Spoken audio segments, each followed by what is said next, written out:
अध्याय 1 कुरुक्षेत्र के युद्ध स्थल में सैन्य निरीक्षण। धृतराष्ट्र ने कहा, हे संजय, धर्म भूमि कुरुक्षेत्र में युद्ध की इच्छा से एकत्र हुए मेरे तथा पांडु के पुत्रों ने क्या किया? संजय ने कहा, हे राजन, पांडु पुत्रों द्वारा सेना की व्यूह रचना देखकर राजा दुर्योधन अपने गुरु के पास गया और उसने ये शब्द कहे, हे आचार्य, पांडु पुत्रों की विशाल सेना को देखें, जिसे आपके बुद्धिमान शिष्य द्रुपद के पुत्र ने इतने कौशल से व्यवस्थित किया है। इस सेना में भीम तथा अर्जुन के समान युद्ध करने वाले अनेक वीर धनुर्धर हैं, यथा महारथी युयुधान, विराट तथा द्रुपद।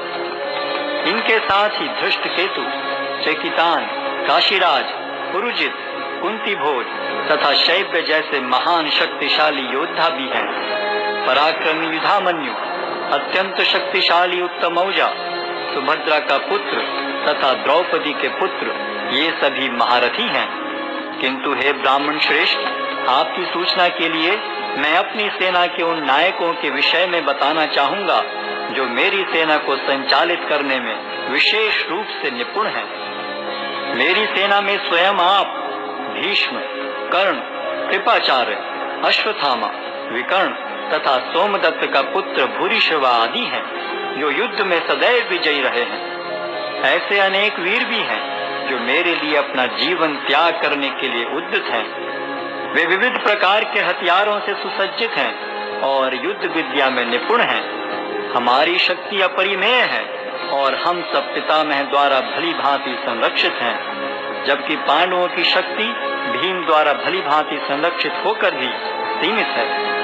अतः इस सैन्य व्यूह में अपने अपने मोर्चों पर खड़े रहकर आप सभी भीष्म पितामह को पूरी सहायता दें। तब कुरुवंश के वयोवृद्ध परम प्रतापी एवं वृद्ध पितामह ने सिंह गर्जन की सी ध्वनि करने वाले अपने शंख को उच्च स्वर में बजाया, जिससे दुर्योधन को हर्ष हुआ।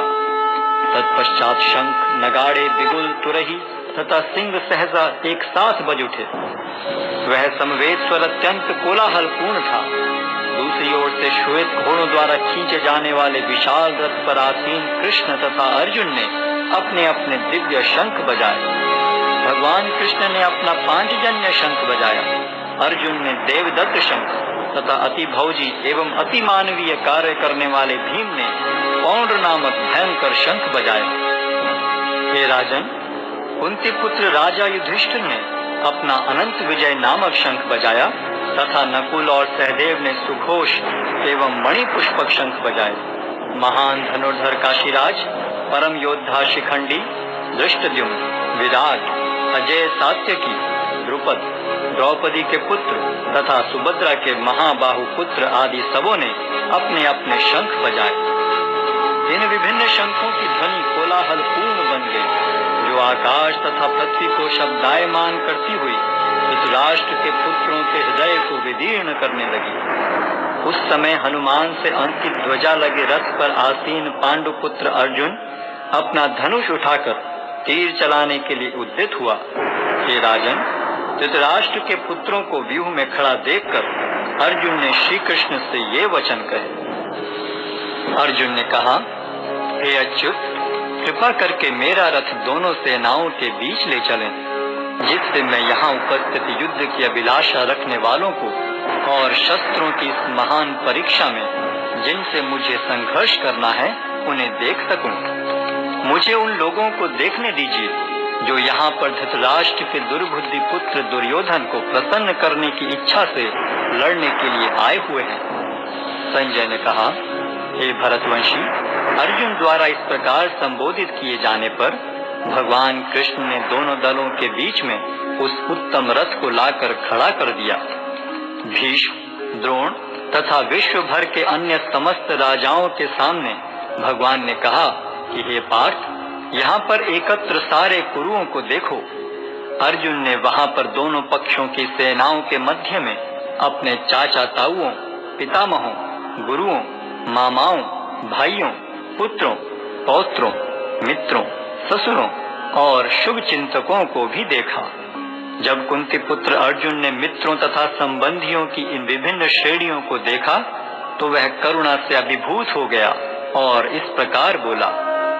अर्जुन ने कहा, हे कृष्ण, इस प्रकार युद्ध की इच्छा रखने वाले अपने मित्रों तथा संबंधियों को अपने समक्ष उपस्थित देखकर मेरे शरीर के अंग कांप रहे हैं और मेरा मुख सूखा जा रहा है।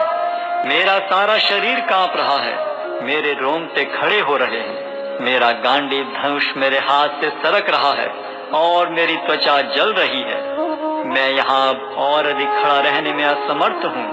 मैं अपने को भूल रहा हूँ और मेरा सिर चकरा रहा है। हे कृष्ण, मुझे तो केवल अमंगल के कारण दिख रहे हैं।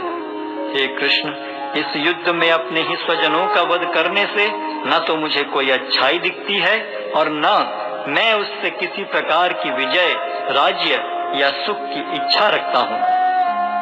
हे गोविंद, हमें राज्य, सुख अथवा इस जीवन से क्या लाभ, क्योंकि जिन सारे लोगों के लिए हम उन्हें चाहते हैं वे ही इस युद्ध भूमि में खड़े हैं। हे मधुसूदन, जब गुरुजन, पितृगण, पुत्रगण, पितामह, मामा, ससुर, पौत्रगण, साले तथा अन्य सारे संबंधी अपना अपना धन एवं प्राण देने के लिए तत्पर हैं और मेरे समक्ष खड़े हैं, तो फिर मैं इन सबको क्यों मारना चाहूंगा, भले ही वे मुझे क्यों न मार डालें। हे जीवों के पालक, मैं इन सबों से लड़ने को तैयार नहीं, भले ही बदले में मुझे तीनों लोग क्यों न मिलते हों। इस पृथ्वी की तो बात ही छोड़ दें। भला धृतराष्ट्र के पुत्रों को मारकर हमें कौन सी प्रसन्नता मिलेगी। यदि हम ऐसे आतताइयों का वध करते हैं तो हम पर पाप चढ़ेगा। अतः यह उचित नहीं होगा कि हम धृतराष्ट्र के पुत्रों तथा उनके मित्रों का वध करें। हे लक्ष्मीपति कृष्ण, इससे हमें क्या लाभ होगा और अपने ही कुटुंबियों को मारकर हम किस प्रकार सुखी हो सकते हैं। हे जनार्दन, यद्यपि लोक से अभिभूत चित्त वाले ये लोग अपने परिवार को मारने या अपने मित्रों से द्रोह करने में कोई दोष नहीं देखते, किंतु हम लोग जो परिवार के विनष्ट करने में अपराध देख सकते हैं, ऐसे पाप कर्मों में क्यों प्रवृत्त हों। कुल का नाश होने पर सनातन कुल परंपरा नष्ट हो जाती है और इस तरह शेष कुल भी अधर्म में प्रवृत्त हो जाता है। हे कृष्ण, जब कुल में अधर्म प्रमुख हो जाता है तो कुल की स्त्रियां दूषित हो जाती हैं और स्त्रीत्व के पतन से हे वृष्णिवंशी अवांछित संतानें उत्पन्न होती हैं। अवांछित संतानों की वृद्धि से निश्चय ही परिवार के लिए तथा पारिवारिक परंपरा को विनष्ट करने वालों के लिए नारकीय जीवन उत्पन्न होता है। ऐसे पतित कुलों के पुरखे गिर जाते हैं क्योंकि उन्हें जल तथा पिंडदान देने की क्रियाएं समाप्त हो जाती हैं। जो लोग कुल परंपरा को विनष्ट करते हैं और इस तरह अवांछित संतानों को जन्म देते हैं, उनके दुष्कर्मों से समस्त प्रकार की सामुदायिक योजनाएं तथा पारिवारिक कल्याण कार्य विनष्ट हो जाते हैं। हे प्रजापालक कृष्ण, मैंने गुरु परंपरा से सुना है कि जो लोग कुल धर्म का विनाश करते हैं वे सदैव नरक में वास करते हैं। ओहो, कितने आश्चर्य की बात है कि हम सब जघन्य पाप कर्म करने के लिए उद्यत हो रहे हैं। राज्य सुख भोगने की इच्छा से प्रेरित होकर हम अपने ही संबंधियों को मारने पर तुले हैं। यदि शस्त्रधारी धृतराष्ट्र के पुत्र मुझ निहत्थे तथा रणभूमि में प्रतिरोध न करने वाले को मारें तो यह मेरे लिए श्रेयस्कर होगा। संजय ने कहा, युद्ध भूमि में इस प्रकार कहकर अर्जुन ने अपना धनुष तथा बाण एक ओर रख दिया और शोक संतप्त चित्त से रथ के आसन पर बैठ गया।